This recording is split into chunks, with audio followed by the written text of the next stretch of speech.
Good morning. As always, I am asking you if you hear me. In case, please send you a message. If you have no problems with that, we start with our lecture. This is going to be the lecture before the last we are going to have before Easter. We are going to have another lecture on Wednesday at 2, as you may remember. And the last lecture will be trying to summarize what we have said in that part of the course. So basically, the problems we are treating, we are dealing with. The problem basically was the possibility to substitute the commonly used plastic, therefore the petroplastic obtained from oil, with bioplastics. You may remember that the main bioplastics which is used at the moment, I'm not sure this will not change in the next few years, but at the moment, the bioplastics which has more market is PLA, which is the abbreviation of polylactic acid. Polylactic acid is obtained from a raw material which is corn starch, therefore a polysaccharide, therefore a derivative from sugar. In reality, what happens is that corn starch is decomposed into glucose, basically, and then it is repolymerized to get polylactic acid. This is the general situation, and this cycle represents what we are trying to do and at which point we are. In practice, you get renewable materials. Renewable materials might be corn starch, might be potato starch, might be what any kind of starch really, or any kind of protein, because the two main sources for bioplastics are starch or cellulose, anyway, polysaccharides in general terms, and proteins, therefore, which are polymers from amino acids.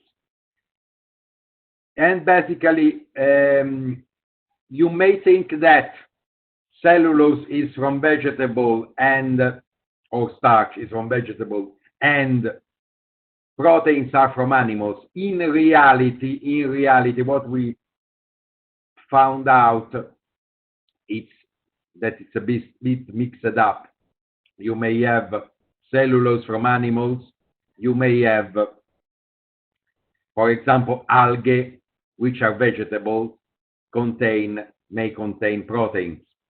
So it's a bit mixed up, which doesn't impede the fact that these are the two main building bricks, polysaccharides and proteins. Okay, so we want to get, here the example was done with starch and cellulose. You may substitute proteins, because you may also find that the studies on bioplastics are a lot oriented on polylactic acid, concentrated on polylactic acid.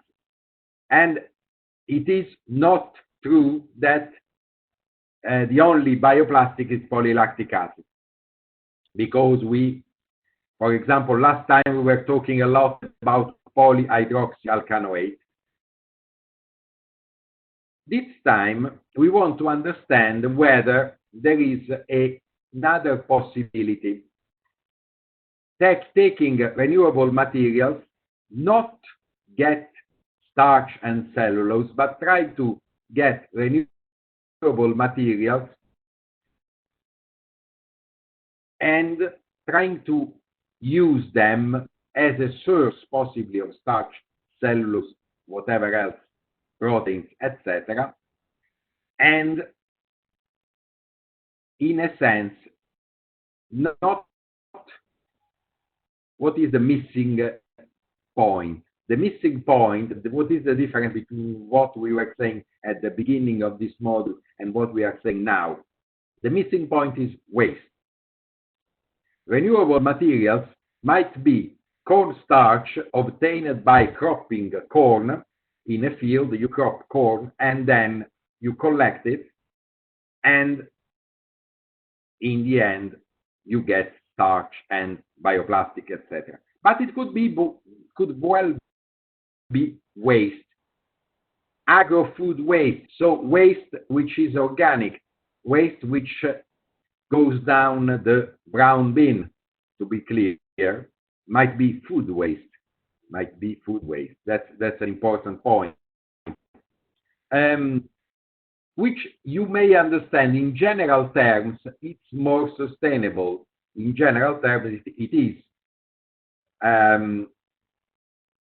Be careful in doing these things. I don't want to be classified as someone which does this kind of abrupt statements.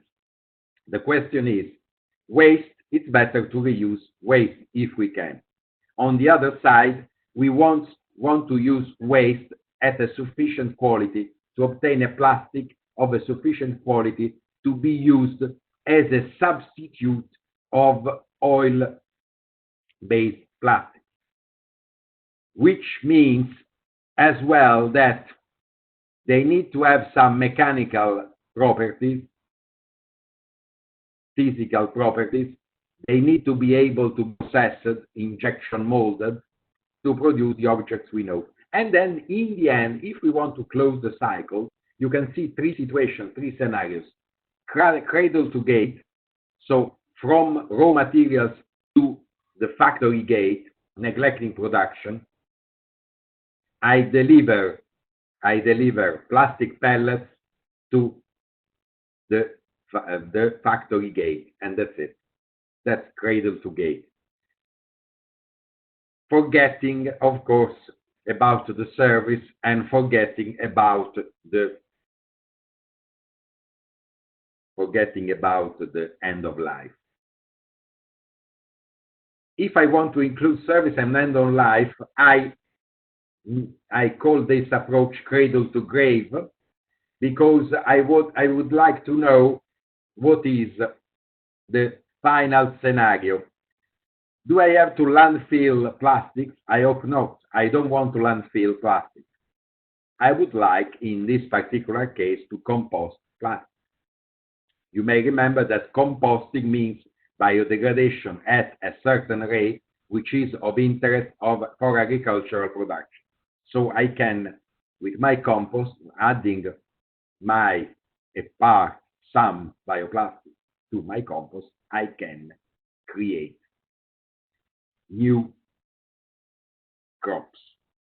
I can produce new crops, new biomass, if you prefer. And I might use it in cradle to cradle to manufacture from these renewable materials to manufacture other plastics. So the cycle is completely closed. I have a returning cycle, and I might return to my initial point. Okay, and this is interesting because in this way of considering things, I might come out with a comparison. Because, of course, I might have cradle to cradle cycle also for oil-based plastic. But with oil-based plastic, what happens in the end is that I get to recycle them. I recycle them, then I melt them, and I produce new plastics with lower quality, because thermodynamically you know all too well that I am not able to improve their quality because they were subjected to mechanical operations. So I grind, I chop them, then thermal operation, then I heat them to a considerable temperature. So thermodynamics says to me, well, it's going to be of lower quality in mechanical terms, in physical, generally physical terms, and possibly even contaminated with some other materials. Might be also the case that there is not pure polypropylene, but there is polypropylene with something else which is difficult to get rid of. For example, well, additives for anti-fire properties and so on. Well, other plasticizers which are difficult to separate from, say, polypropylene. Well, PLA is supposed to be better. PLA is an example of bioplastics. Is an example of bioplastics, is bioplastic which is more sold on the market. Therefore, it's a good example because market for PLA is quite considerable, starts to be quite considerable. PLA as a patent started in the 20s, so about 1 century ago, a bit less, and it went up very, very slowly, and now it's getting interesting. There are some points in which PLA is supposed to be better than oil-based plastic, PLA or another bioplastic. But PLA is an industrial bioplastic which is obtained from crops, but then which produce cornstarch. They may decide tomorrow to change cornstarch with another starch, a potato starch, say, or it might be wheat starch, or it might be sago starch. There are lots of starches, of cereals, or other plants, or other tubers, for example, which might produce starch. Okay, in some aspects, I would say that it is better. It is supposed to be better. Well, global warming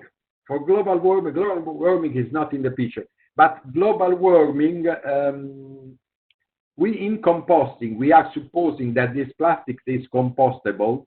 We talk about compostable PLA. Therefore, we suppose as well that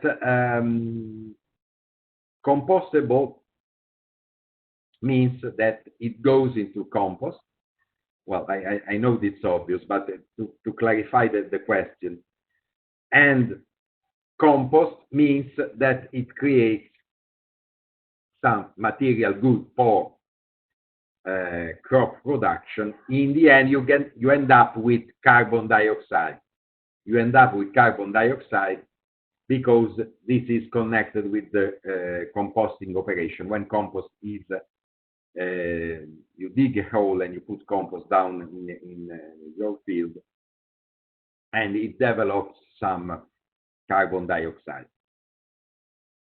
It develops some carbon dioxide, which is, well, hopefully it's going to be consumed by plants, by photosynthesis, and so you get oxygen. But in general terms, we need to say that compost means producing carbon dioxide. So this is why greenhouse effect is not in the picture. You may suppose that PLA is better than petroplastic, oil-based plastics, but this would need calculations and so on. But in reality, the main aspects which make us suggest that PLA is better than the other plastics, well, here is indicated the whole of our plastics. Plastics are classified with codes from 1 to 7. And with respect to their recyclability, a PLA is supposed to replace, in particular, 1, a little bit, polyethylene terephthalate, but in particular 2, 4, the 2 polyethylene, high density and low density, and polypropylene, hopefully. Not polyvinyl chloride, not number 3, not number 6, polystyrene, They are not substituted by PLA. But there are other bioplastics which can replace everything from 1 to 6. 7, it's a bit more difficult because 7 means all the other plastics. The other plastics include plastics which are very interesting for long duration products. You may know ABS, which is acrylonitrile, butadiene, and styrene. You may know silicons, which are considerable as a market in their different forms, from plastic to resins, to glue. Methacrylate, of course, and all the acrylates in general, and all what is thermosetting, all which is thermosetting. Thermosetting means that it doesn't melt, it burns. If you read it like that, wood is a thermoset. So they have a woodish behavior. Thermosetting have a large interest, are a large chunk of the market because thermosetting might be processed at room temperature also. So anything that involves shipbuilding, some automotive as well, building, involves also the use of thermosetting. Okay, these aspects where PLA is supposed to be better, some of these are debatable. For example, land use. Well, land use. I don't use land for making a large factory to produce plastic, or I don't need oil refinery. Oil refinery, you may know, it consumes a lot of land. Factories consume a lot of land. I may have smaller factories, no need for oil refinery, but I need a field. I need a field to place crop in there. So there is competition with food. Competition with food, because with starch I can make lots of different types of food, and it might be the ingredient for a number of preparations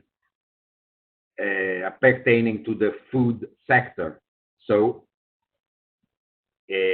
some people would say, well, it would be better not to consume land to make a plastic which you cannot eat in the end.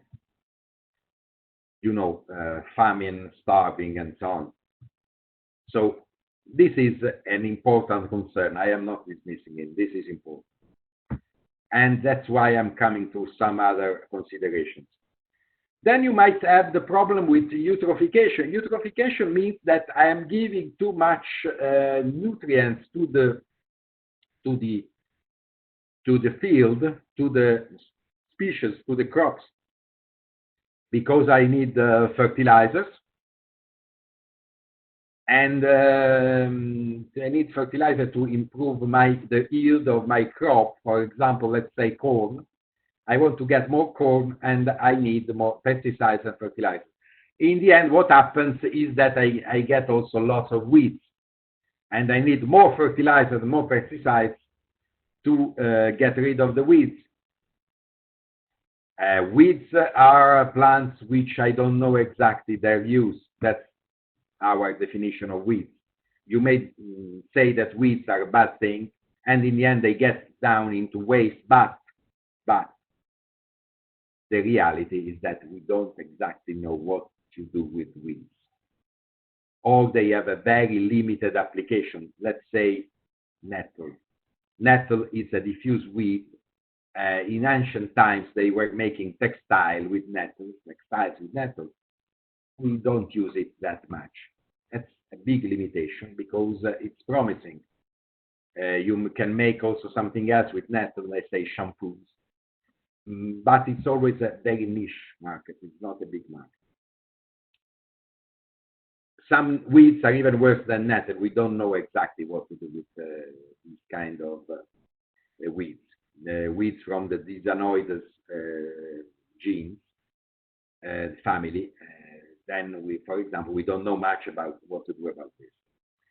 Then there is the terrestrial ecotoxicity and human toxicity, and these are supposed to be less evident for PLA because, in general terms, an environment which produces PLA might need fertilizers, might need pesticides, but they pollute the soil, but and air in some cases. They may even generate some dioxins if they are combusted, if they are incinerated.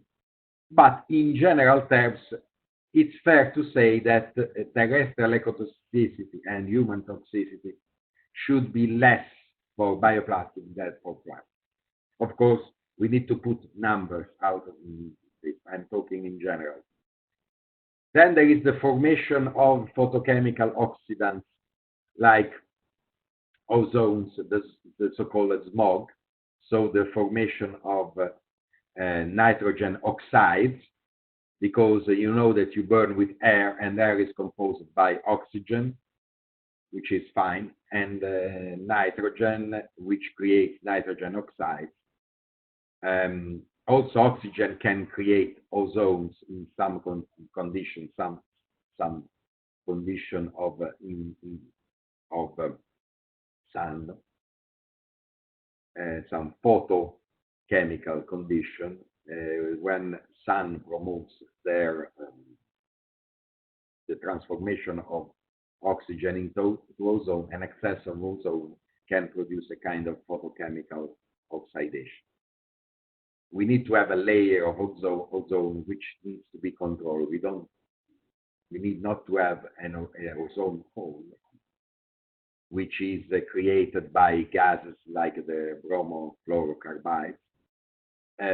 But we don't need to have too much ozone as well, because then there is a photochemical oxidation, and in the end, you get a limited exposure to sun, and which might create, again, contribute also to global warming, etc.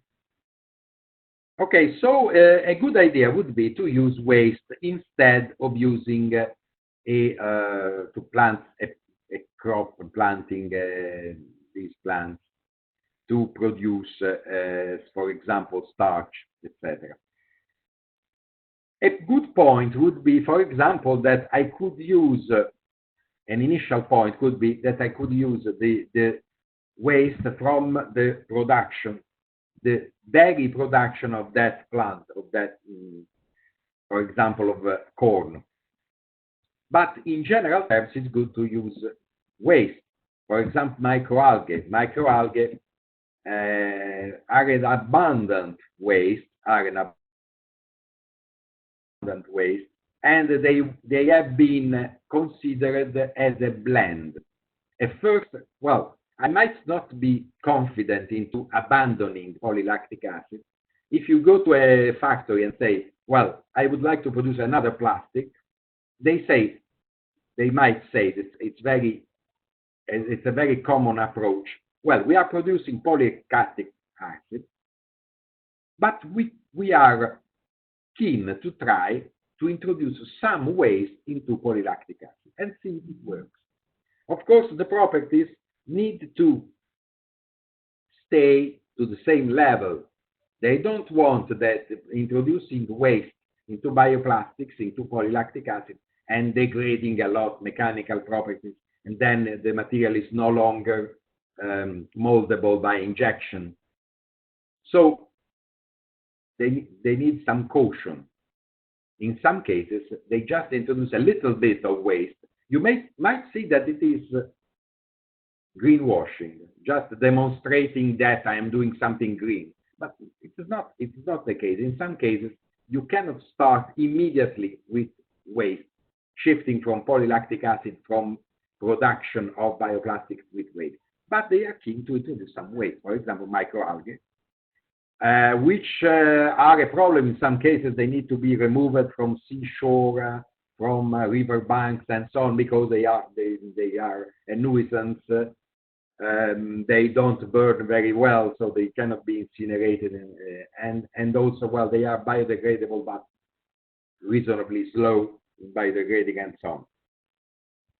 Okay, and eutrophication, you may just recalling what is eutrophication. Eutrophication, you produce lots of algae, basically, because you have a large amount of nutrients. The plants flourish, but in the end, over time, you find out that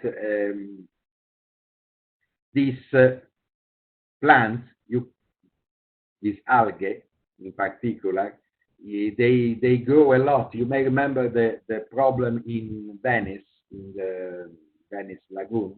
You may remember the fact that these algae accumulate, especially when the water is quite steady. So it doesn't move, it doesn't flow, and lots of algae accumulate. And of course, in the end, they die, they decompose, and they release further carbon dioxide. So it would be nice to get rid of this algae, for example, to producing bioplastics. And this is a possible option also in general terms, because you don't need exactly to concentrate on bioplastics. You may consider that, well, let's consider in general terms, biomass. You can see the possibilities which are offered by biomass. In practice, what is shown in this slide, we start with some separation purification process. We have a biomass. Biomass is anything that has a biological interaction, so an interaction with some microorganisms or some even macroorganisms, because you may know that there are some animals which can feed on algae and so on, for example. And therefore, biomass can be separated and purified, and then we can decide which kind of chemical, physical process we may use. I don't go into details into these processes, because anyone will require a lecture, but you can say in very general terms that there are some filtering operations, some operations which need some chemical reaction, some other operations which just need some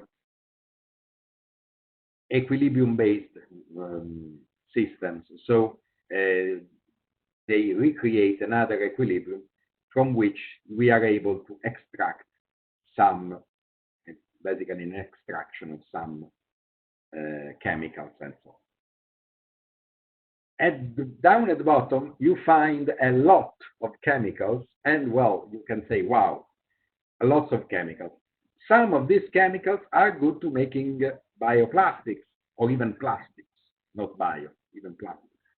For example, alcohols, one of the alcohols is ethanol. From ethanol, you can make polyethylene, and this is something which is currently done, for example, in Brazil, as I was saying. Phenols are used a lot also into food industry, like polyphenols and so on.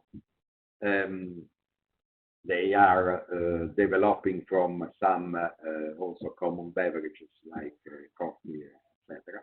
But they are also an ingredient for plastics. But by the way, they are one of the ancient ingredients for plastics and for thermosets. This connection is quite interesting, because therefore I can also obtain some chemicals which can even be used into thermosets. And you may remember that the problem was that, well, it's very hard to make thermosets from biological matter, not certainly from polylactic acid, but with these processes we are able to obtain at least phenols and furans which can be used for the production of thermoset. Then, of course, there is cellulose, hemicellulose, and so on. Lignin. Lignin, it's another kind of polysaccharide. It's a mixture of different acids which behaves in the end like a polysaccharide. Apart from the fact that it doesn't absorb much water in comparison with lignin. Anyway, I am not going into details. You may find out that, well, of course, I could produce something similar to PLA because I have polysaccharides down here. So I have starch. I could produce starch. Well, this is not very strange because, well, biomass, it is anything which is in the brown bin, I would say, and, well, of course, I can produce also starch. In more practical terms, because I know there is a wealth of chemicals which I can obtain. In more practical terms, trying to concentrate with something that has worked. In the last 20 years, but in particular in the last 5 years, the question has been raised of trying to use waste to produce bioplastics. That's why I'm here to talk about it. And I am surprised. Well, surprised probably is not the right word. I am surprised by the amount of people which is working on that. But I understand all too well that this is a topic which is of large interest because we have lots of waste and we don't know exactly what to do with it. In the following part of this lecture, I would like to concentrate on some applications that work. For example, this is a study which was done in 2013. You will find more about algal bioplastics. As you understand from the word, bioplastics made with algae. Which kind of algae? Of course, not any algae would precisely work. Well, in general terms, they would, but the yield might be too low. In some cases, the success was quite considerable. For example, these ones with spirulina and chlorella, which are two algae which have also some interest in the food industry, and they were able to produce some sort of bioplastics which were also tested in tensile for tensile strength and tensile modulus, and they worked quite well. They suffer a denaturation at a certain point. Here there is thermogravimetric analysis. Basically, you heat and you see how much weight you lose. And then differential scanning calorimetry, you see what is the heat transfer into the material with temperature. So you can see here there is a peak. So below 100 degrees, probably 80, 90 degrees, everything is quite good. Then a reaction happens, and so then they tend to denaturate. With thermogravimetric analysis says to you that once you, they suffer denaturation of the proteins because these algae are full of proteins. You may remember that spirulina is one which is used, for example, by vegan people to have some proteins. This is not, it doesn't an amazing taste, I would say, but you can eat it. Okay, having said that, in some cases, the success was not full. Well, what I mean, the first test you do with material, we define materials as materials engineer. I am a materials engineer, and we define materials as something which is able to withstand a force. So the first thing you do with materials, you make a sample, you make a tensile sample, and you pull it. And if you get a decent strength, then you can say, well, this is a material which I could use for some application. Then we could discuss which application, but this is a starting point. Okay, after this, you need to improve the quality of the material. You improving the quality of the material happens when possibly you add some plasticizer. Because you may understand, you don't make just with starch, you don't make a plastic. From starch, you don't have already a plastic. You need some plasticizer. One plasticizer is glycerol. You may have a number of plasticizers. Sorbitol, xylitol, even honey would work. Well, you have a number of these. But glycerol is the most commonly used one. And of course, with glycerol, you improve the property of these algal bioplastics. And this is not surprise, of course. And you might use it also for industrial application in perspective. Glycerol is synthesized. It's synthesized from ethylene glycol, etc. But apart from that, you have also some processes which make you able to extract cellulose from a number out a study on they were extracting glycerol because it's secreted by insects. It's not a surprise because it's a kind of protection from insects, glycerol, because it's sticky and insects in a number of situations in their life might need the sticky stuff, grasp, praise, and so on. And also lily, which I wasn't supposing was secreting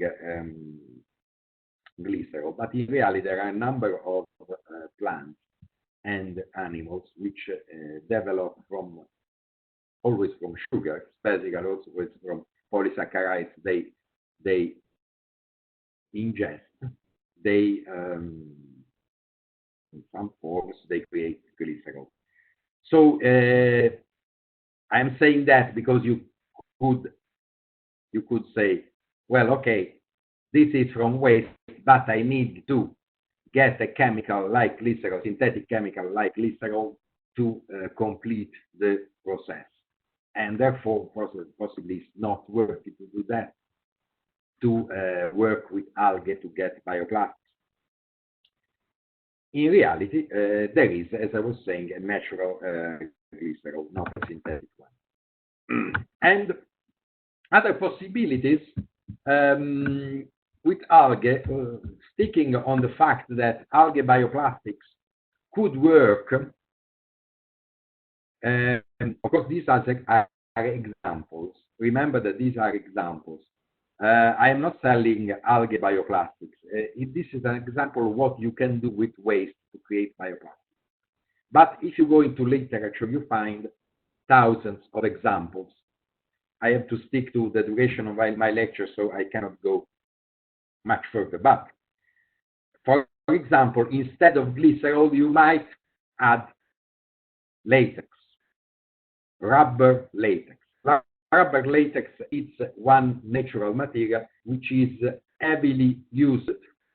You use gloves with made in natural latex. For example, now during the virus, we are using a lot of this kind of rubber latex, which is extracted by a plant which is called the Hevea brasiliensis. Then there are also substitutes like butadiene is a substitute of latex rubber. But you can also extract from other plants.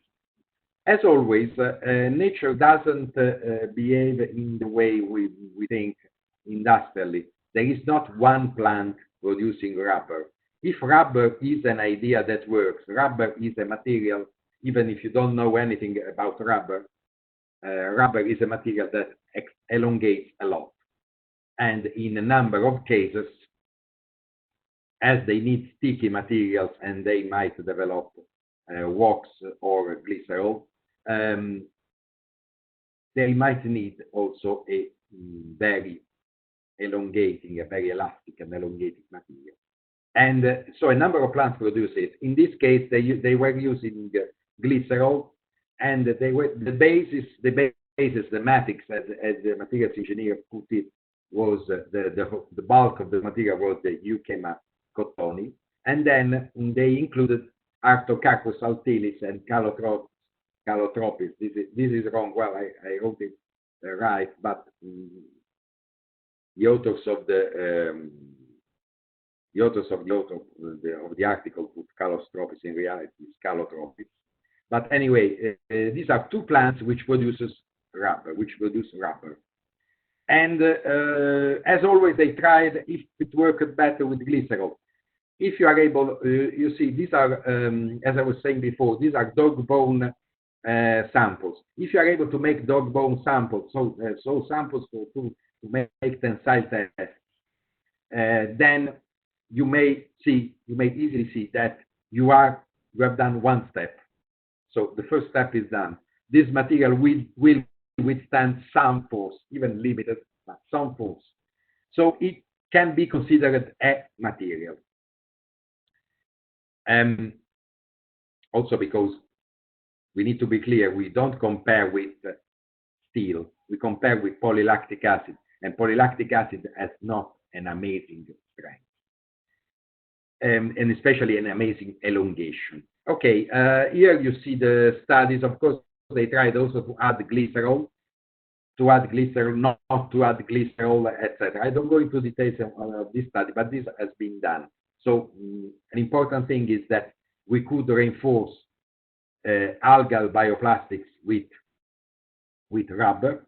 And the second point is that there is not just one plant that produces rubber. There are a number of plants that produce rubber. Students that come from some countries in Asia or Africa know better than us about rubber producing plants, which are in large number.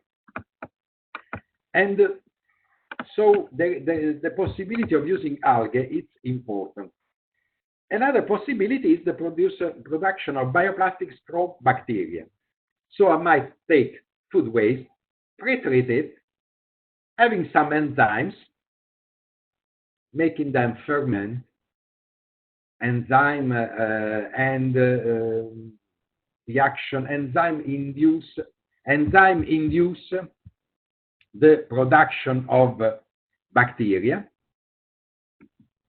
and bacteria work to ferment, to be able to ferment that waste, and they make, you may remember last time, they make a kind of granule, a kind of cysts, which includes some smaller granules or pellets. Even we can call them pellets by similarity to the ones of the petroplastic.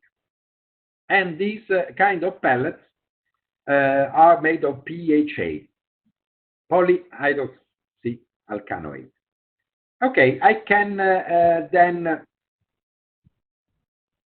create a centrifugation. Well, I need to mix them up a bit and try to add some other, again, some plasticizers might be needed, like glycerol. I might need some kind of rubber. I might need to produce some ceramics, like sand, like calcium carbonate, clay, etc., because I want to create a pellet, a real pellet, to injection mold my PHA, and this is called under the term granulation. I make it into granules, and with a known formula, I need to adjust my recipe in order to make plastics. In the end, we found, as I was saying last time, we know already that 250 bacteria, different types of bacteria, are able to make polyhydroxyalkanoate. But the best guy into this matter is so far the Cupravidus necator, which can produce even 90% of their dry weight in making short chain PHA.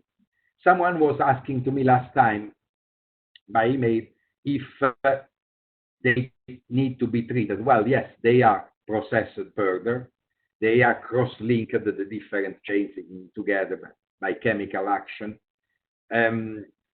They are processed further also in terms of the temperature in order to make them making longer chains and so on. Why do the bacteria produce PHA? They produce PHA because they are hungry, basically. They starve, and this helps them to feed on sugars. They transform that mass of sugars which they are not able to eat into something which they are able to collect, to keep in kind of store, to serve for their feeding. Of course, again, this can be done in a number of possible ways. We start from something which is inhomogeneous. Food waste is heavily inhomogeneous because differentiated waste collection. Differentiated waste collection works very well when you get something homogeneous. Glass, you just collect glass, you grind it, you go down the glass factory and you make other glass. You collect aluminum and you make other aluminum cans. You collect one type of plastics like polyethylene terephthalate and you get a sort of jelly kind of plastic which you can add to the new one and generate and manufacture other bottles, which possibly includes 20% of old recycled PET. With food, it's a mess because we collect any kind of food in the brown bin, and in some cases, it is better than in others. In some cases, for example, cooking oil has got some differentiated collection, which is more effective. We just collect cooking oil. Well, we can discuss all the different qualities, etc., but at least the substance is the same. The chemicals in there are about the same. So we may work on that. For example, there are some other examples which could work a lot for PHA production, which are, for example, spent coffee grounds. Spent coffee grounds are a material full in lignin and polyphenols. And in the end, they are very good on making plastics, which are not terribly similar to the PLA, but they are on the way to becoming thermosetting. I have done myself a number of experiments on trying to make, with limited time and money, bioplastics from spent coffee grounds, and it works. If you are able to control bacteria and to transform them by the action of these bacteria, you can produce PHA. You can produce PHA in bioreactors. Then the idea of the production, what is the interesting in the production of PHA? PHA at this moment in time have an important cost, an important price, because the price is given from the control of bacterial stream, which needs to be done by very professional people, etc. And I mentioned one thing which is important.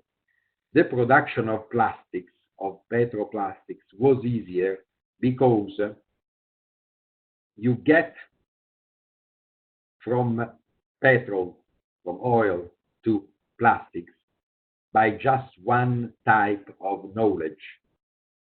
You have a chemical engineer, and the chemical engineer can manage the whole of the process. Here we have different competencies because you start from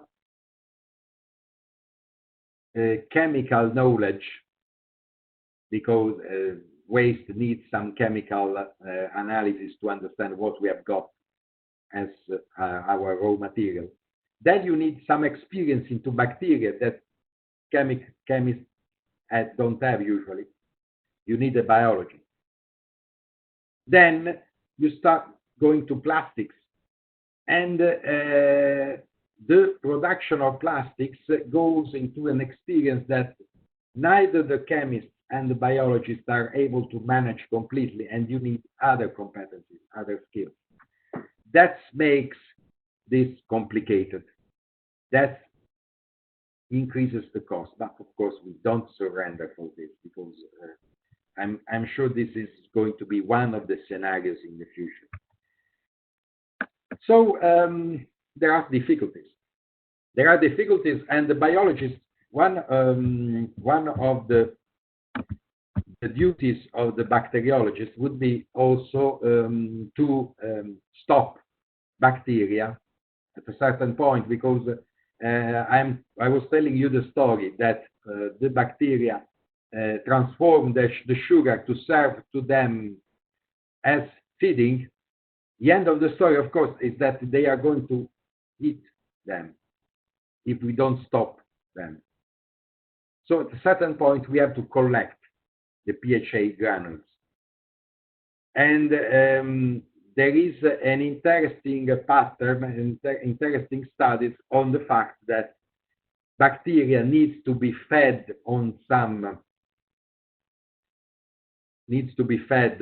apart from some substances in order to get to the best production of PHA. So it is obvious that the control of the raw materials we have from the brown bean, it's important to be sure to increase the yield of PHA we get in the end. So, well, apart from these difficulties and the fact of the needing to collect PHA when it's ready, there are some other possibilities. PHA is not the only option. I was talking about proteins. Well, proteins can come from algae. Proteins can come from the most usual two types of food that we assume to get protein without too much fat, because we can also eat meat and getting proteins, but also fat. If we want to get also lipids, if you want to get mainly proteins, you need to assume milk or eggs. In the end, well, milk whey, which is the waste from the production of milk, even when you make cheese, you create the structure of the cheese basically from milk whey, but you waste a lot of it for a number of reasons, because during the process you may realize that possibly you have too much milk whey, or that possibly doesn't give the sufficient properties to put it in cheese. You can use it, and this has been done in the beginning of the 20th century. There was Galalit. Galalit was made of milk whey, acetic acid, which was another waste from the production of wine, and formaldehyde, which was again a waste. Was the first preservative was formaldehyde, but it was a very aggressive preservative, and was the first ingredient for thermosetting resin. Urea, phenol formaldehyde resins were used a lot until the 60s, I would say. the patent was called Formica, and in Italian, but also in other languages. And so we know this possibility of making thermostatic materials from milk whey and from algal albumen, so the white part of egg. A number of experiments have been done, a number of studies you can trace, and these studies I have anyway. These studies are among the. I am sure there are more. This is a review which was giving this table, and you see that in many cases they do some proteins. Protein material blended with some, for example, polysaccharide material. Like NR is natural rubber. For example, you can mix to natural rubber, and please be aware of the fact that number of different plants produce rubber. You can have albumin, so the protein extracted from the albumin, very protein. You can have some vegetable protein like zein and soy. So we have a number of possibilities. And these materials are quasi-thermostatic. They are on the way of being thermostatic. Quasi means that they are not able to really be treated at room temperature or with very low heating. But in the end, they don't need complicated mold. They don't need to be injected. So they are not going to substitute PLA, but they are going to substitute also other kind of plastics like the plastics number 7, like the other plastics. So this is interesting because this means that we can substitute with something which is biological also other plastics. The plastics which have a longer duration, like in perspective even ABS. Because you need to consider as well that Galalith, for example, we were making buttons with Galalith, and this work we were making also kind of jewels and so on, and also some structures, some small structures, because it was called a kind of protoplastics. So we are coming back to some traditions with an increased awareness that is demonstrated by this kind of studies. Of course, we need some parameters to measure if what we are doing worked or not, if it is working or not. The yield, the cell dry weight, for example, yes, we have for every cell of, well, this is intended for PHA, for example, we need to work out which is the dry weight of every cell of PHA granule, basically, every granule that forms in the cyst, the final polymer content in that cyst, and then the volumetric productivity, because of course there is a question of cultivation time. There is a question of cultivation time, which might refer to crops, which might refer to bacteria, because also bacteria needs to be cultivated. And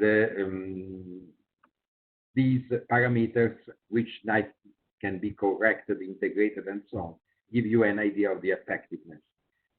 This is important in sustainability because we need to get a measure of effectiveness of the yield of our process if we want to understand whether this is sustainable or not.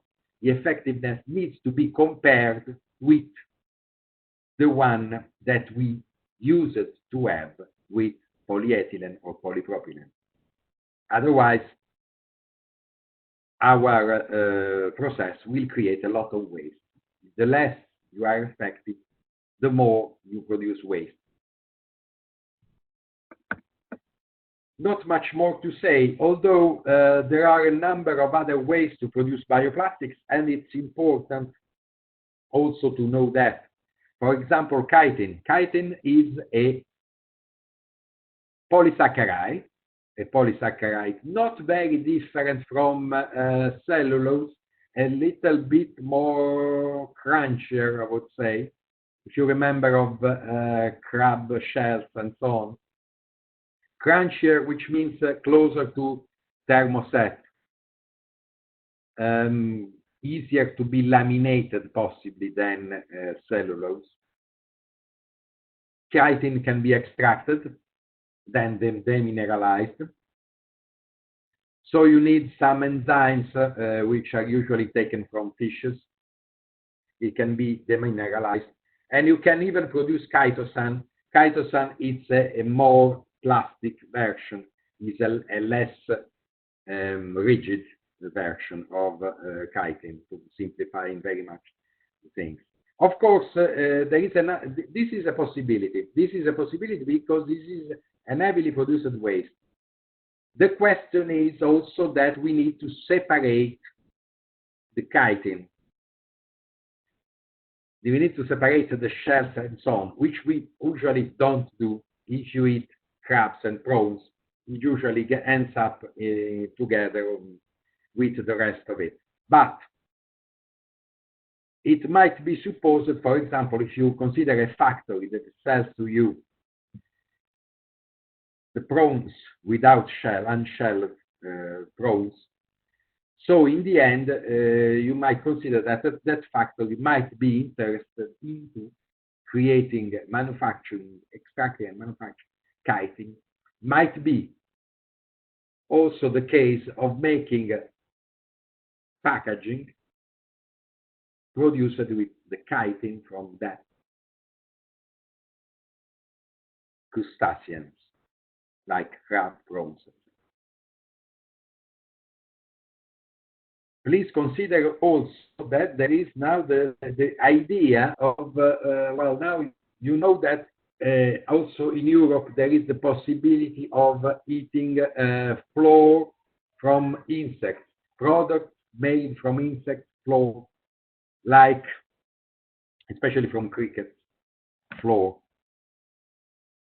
which doesn't matter that you wouldn't eat in the first place.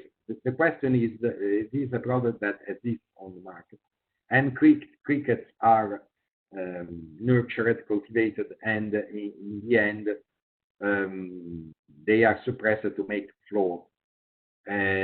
From crickets, you might obtain also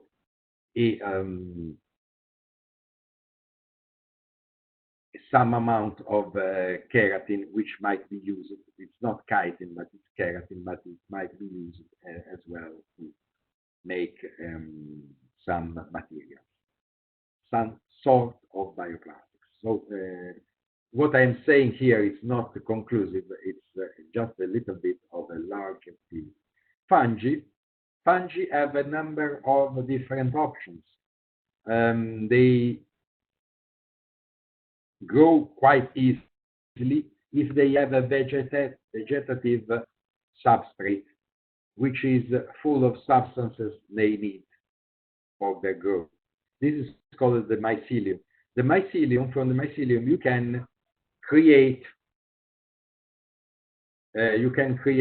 some structures, some networks, which include both proteins and glucans. So glucans, you may remember that cellulose is 1,4-glucan, beta-glucan, and in the end, these are the building bricks of cellulose.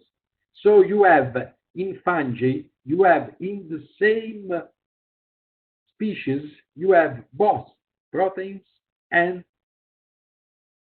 glucans and polysaccharides, which means that you can have a structure made with the characteristic both of proteins and polysaccharides. Of course, this has been tried. This has been tried as a styrofoam replacing material, the so-called eco cradle, which works, although the cost is heavy, but it includes both the properties of protein um, and polysaccharides. And it's clever because the people developing it were thinking exactly of the fact that polystyrene has properties which combine, if you think of both the characteristic of proteins and polysaccharides, although polystyrene is synthetic. Instead, we can make it natural. Of course, the costs are an hindrance to all that, but using waste, if you have a cultivation of waste of fungi for other reasons, consider that fungi are a product with very high added value. If you go to the restaurant, well, when the harvest will be ended, if you go to a restaurant and ask for anything that contains mushrooms, this costs much more than anything else. And this gives you a clue of the fact that waste might be easily collected if you have this added value behind. Other possibilities are countless. I would mention, since we are in Italy, olive pomace. Olive pomace is a waste from the production. It's a byproduct. It's not a waste. It's a byproduct from the production of oil. There was a olive pomace oil, which was a lower quality oil, but had its own market, and is still seldom sold. But its market has decreased over the years because also there has been the changing of regulations about olive oils. So in fact, there has been given the possibility to mix up a number of different olive oils of different origin and to bottle them and to say it is olive oil, which wasn't allowed in the first place. That's why olive pomace oil had its own mark. Now it's a lot decreased. As a consequence, a large part of olive pomace is no longer used. Therefore, a number of experiments started, especially in the Mediterranean areas, and on the producing of polyhydroxyalkanoate from olive pomace, and in a batch fermenter, so controlling fermentation, they were able to produce these carbon compounds, and which, together with a mixed microbial consortium with microbial cultivation, was able to produce PHA. So this is an alternative way to produce PHA. And another possibility was with olive pomace, that one which has obtained, again, quite interesting results in putting together olive together with olive pomace, also with gluten and glycerol, a pesticide. You know, glycerol is an actor which is often present. Some different options were provided. You can make esters. You can make ester by adding an acid to an alcohol, as you know. So you might have some